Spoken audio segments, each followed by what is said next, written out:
Hello, I'm Alea Shack. Hi, I'm Joan Galicia. Hi, I'm Andre Winfu. Hi, I'm Miguel Romo. Hi, I'm Martina Frikia. And we're the the Commuters. My task for Project A3 was to be the team coordinator, to edit the video, and also to complete my respective ARM and parallel programming. My task was to create the template for the report and to create my own individual report on the ARM assembly and parallel computing. My task was to create the planning and scheduling table and to also do my own individual parallel programming and ARM assembly programming. My task was to update GitHub, to upload the to-do columns, and to upload the documents onto GitHub.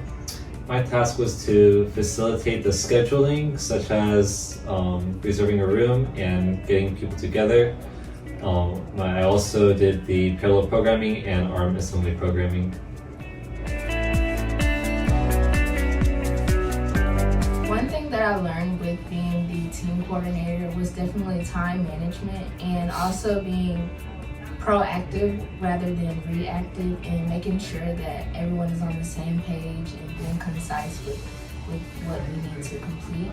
Also, I learned some things with the ARM assembly and C syntax, because without it, basically your program cannot compile or run and you have just a lot of errors. I learned how to use for loops in C language. I also learned the different parallel programming models there are, and I also learned how to classify parallel computing using Flynn's taxonomy. I also learned about Flynn's taxonomy and how there are two different dimensions, and based on those two different dimensions have two different states. I also learned the difference between a CPU and an SoC, and I also learned how to use loops in C language. And for this assignment, I learned about the different parallel programming architectures and how they're classified based on Flynn's taxonomy. I also learned key terms such as node, shared memory, and synchronization. I learned more about the parallel programming models and concepts such as Flynn's taxonomy and how there are two dimensions. I also learned about CPU and SoC and how CPUs are becoming more and more outdated. So for the next assignment, I can definitely take away these syntax errors, because hopefully now that I know these errors, I won't make the same mistakes. And with being the team coordinator, I can definitely take away, like I said, being more proactive than being reactive. So making sure that we are ahead of the deadline and For me, getting a more in-depth look onto the C language will help me create an advantage in my next class, which is system level programming. So this is in this assignment, I was able to get a better grasp on parallel programming, which would help me in the future, because I am able, if I run into tasks or questions that relate to parallel programming, I could just recall on background knowledge rather than relying on Google or other people.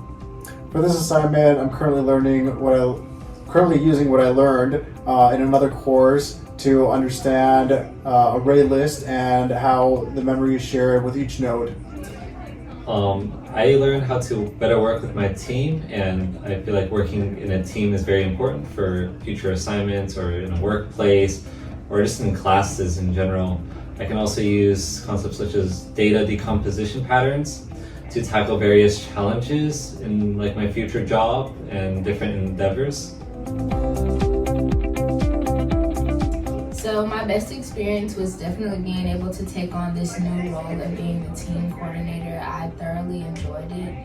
Also, I would say that I enjoyed learning all of the new concepts that we learned, such as shared memory, synchronization, pipelining, and just more aspects of parallel programming. My worst experience was the ARM assembly with the errors, because I couldn't figure it out at first, but thankfully I was able to rely on my teammates to help me get through the frustration. My best experience was programming on the Raspberry Pi, as I got a more in-depth look into more complex algorithms. My most challenging experience was creating all the C language programming. And my worst experience was creating the report, as I had to take a lot of screenshots of the C language programs. My worst experience was initially trying to understand data decomposition patterns and being frustrated with how it's applied to parallel programming. My best experience was finally understanding data decomposition patterns and how it can be applied to parallel programming.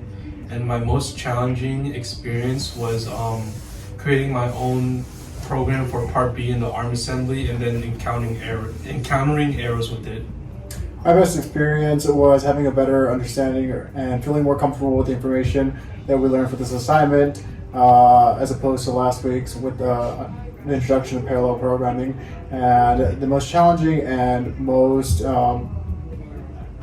complicated part of this assignment for me was doing the ARM assembly and understanding how to get the loops to work.